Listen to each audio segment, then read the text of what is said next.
Well, a very good morning to you wherever you are. My name is Benedict Toast. Welcome to the sports segment here on the AM Show. We'll go straight into the stories, and there's a new twist to the special competition, the Ghana Football Association Normalization Committee Special Competition. Initially, they had issues with the clubs, and then from there, the Parliamentary Select Committee for Sport and Culture intervened and called the Normalization Committee to a meeting. After that meeting, another meeting was held between the Parliamentary Select Committee for Sport and the clubs, and to find a final solution to it, the Parliamentary Select Committee for Sports made sure there was another meeting between the clubs, Normalization Committee, the Ministry, and representatives of the Parliamentary Select Committee for Sports and Culture. We are fortunate to have on the line the chairman of the committee, that's Honorable Alex Ajikum. Sir, thanks so much for joining me this morning here on the show. I mean, yesterday, yes, there was a meeting between yourself, members of the clubs, as well as the Normalization Committee and the Sports Ministry.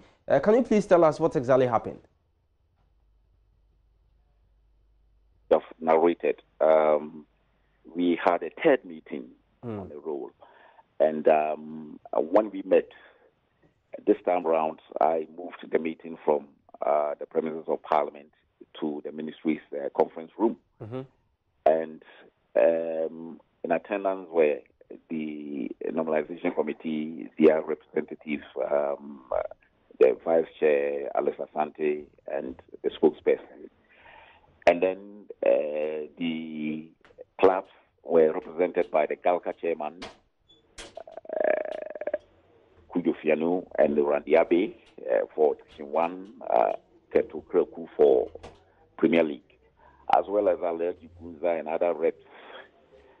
And then the leadership of the Select Committee, fortunately, the minister and his deputy were also present, along with the chief director of the ministry and the accountant.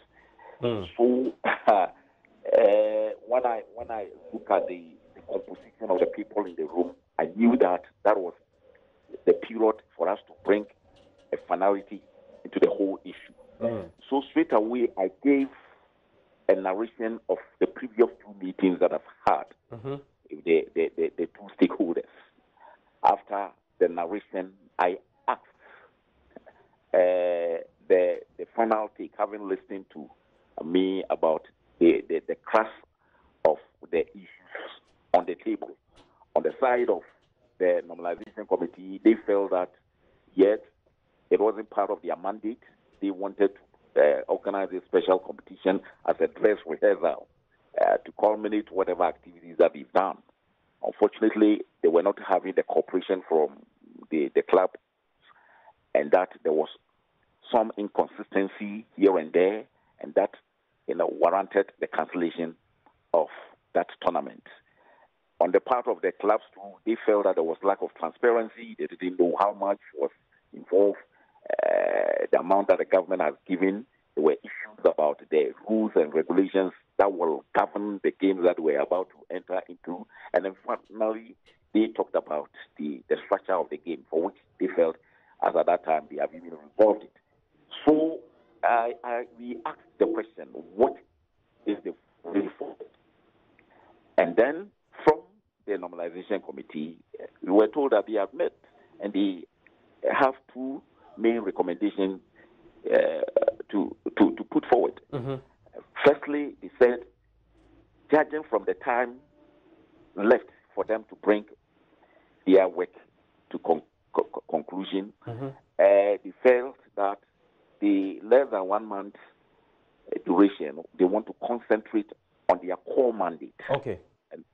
And so they were recommending that a committee be set up to look into this organization of the special tournament. The second recommendation that they put forward was that the clubs themselves could also organize friendly matches. But having regards to the fact that next year we will have to get a representative, two representatives from the clubs for Confederation Cups and Champions League. We felt that there was a need to organize a special competition that will have a rep for these two assignments. And so the ministry then there was a need for us to organize that special competition by setting a committee, a small committee.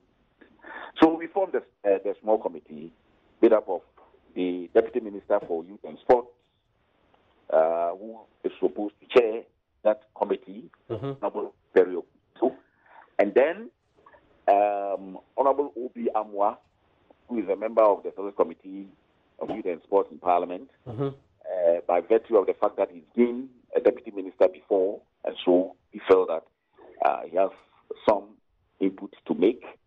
And then we asked the vice chair of the normalization committee, that is Quist, to be part, as well as Alexa Santi, who is at the GFA. And then on the club, naturally, took the GHALCA chairperson, Ujo Fianu, and then Randy Abe, who represented the Division 1 league clubs, and then Keto Kreku was also representing the Premier League clubs at the meeting. So that is the composition of the space. I was named as part of the decision, but I declined. I wanted to sit back and look at how things work so that we can also be offering our input here and there when the need arises. So this competition, the special committee is supposed to go into these gray areas and nitty-gritty of the whole issue surrounding the special tournament and report to us on Thursday. And then after Thursday, an announcement will be made for the commencement of the game. And that was what was the communique issued by the Ministry of Youth and Sport last night. Okay, but Honorable, the committee that you've mentioned, what exactly are they going to do? They are firstly going to look into the very issues that brought the impasse, that financial issues. The clubs were demanding a certain amount as a minimum amount that they require to go into the competition. The normalization committee had a feeling, and so I think that this committee will trash out those financial issues, and then finally there will be a fine tuning. Every game that they organize in this country is governed by some rules and regulations. So they say. So I think that they say they've done that rules and regulations with the arrangement with the clubs, and it's already there. I think they will have to fine tune it. So this committee will look at that one too, and then finally, when they have ironed out all the things surrounding the games, they will bring their report on Thursday, and then they will be in place to ensure the entirety of the organization of the games. That will transcend the duration of the mandate of the normalization committee. So even after the normalization committee has completed their work by 31st December, this committee that is organizing the tournament will still be in place. Okay.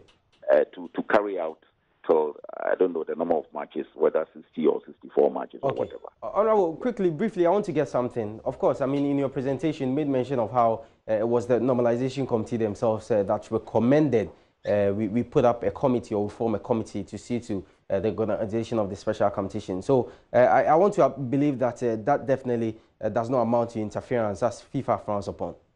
No. That is why I emphasize that particular clause. And the kind of things that is in the media and the social media that the normalization committee will be heading towards FIFA, I've called the chairman, they've denied. They have not written anything like that, and I don't think that they intend doing that kind of thing. This is a recommendation from they themselves that looking at the duration, they don't think that they had wanted to do this thing previously according to a timetable because of the impasse. They couldn't do it. And now, if the sense of the whole country, the sense of we, the committee members, and everybody is that we should organize this club. And of course, because of the need for getting a representative for this country come next year, if we are supposed to organize this, they cannot, within this period, saddle themselves with this particular distance. So that's why they brought gives two options, for which we at the meeting thought that it would be wise for us to get the special competition organized. Honorable, thanks so much for your time. Really appreciate it. So that was Honorable Alex Ajikum. He's chairman for the Parliamentary Select Committee for Sport and Culture. And yesterday's meeting at the Sports Ministry has enumerated and has taken us through everything that happened with the formation of a special committee to look at the special competition. We definitely will bring you, and definitely there'll be more reaction to come after this. But we have to continue and do some more here. And Accra Hearts folk were involved in a cup game over the weekend against Dreams FC at the Accra Sports Stadium. They won that game by 2-1, and their coach, Kim Grant, says he's committed to building a formidable team going forward. They need to start seeing what we're trying to do, both on and off the field. Myself, the CEO, the players.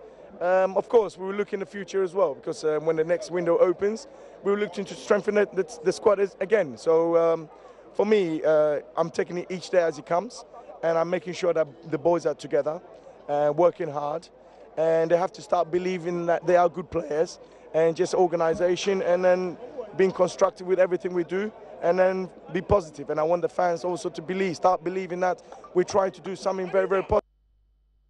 All right, so after last weekend's run of matches in the English Premier League, of course, matches will be played today or tonight and tomorrow as well, with all the teams that want to make the top four, hoping to, get a good result in their respective games. So the fixtures on your screen. Today we'll have Newcastle United, Burnley, and then Cardiff, Everton, as well as Leicester, Brighton, and Huddersfield will take on Wolverhampton Wanderers. So 4 matches tonight. And then tomorrow we'll have a chunk of them where Crystal Palace will be at home to play against Manchester United, big one for Ligue 1 Association. And then Chelsea, the top liner in midweek will be the Chelsea-Tottenham game, and Liverpool will be at Anfield to play against Watford. They'll be hoping to bounce back to winning ways after their draw against United at Old Trafford last weekend. And then we'll have Southampton, Fulham, and Arsenal will be at home at the Emirates Stadium to play against Bournemouth.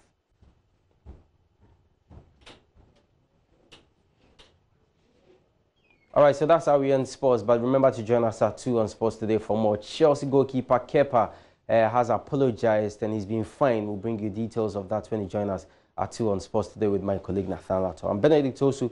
Thanks for watching.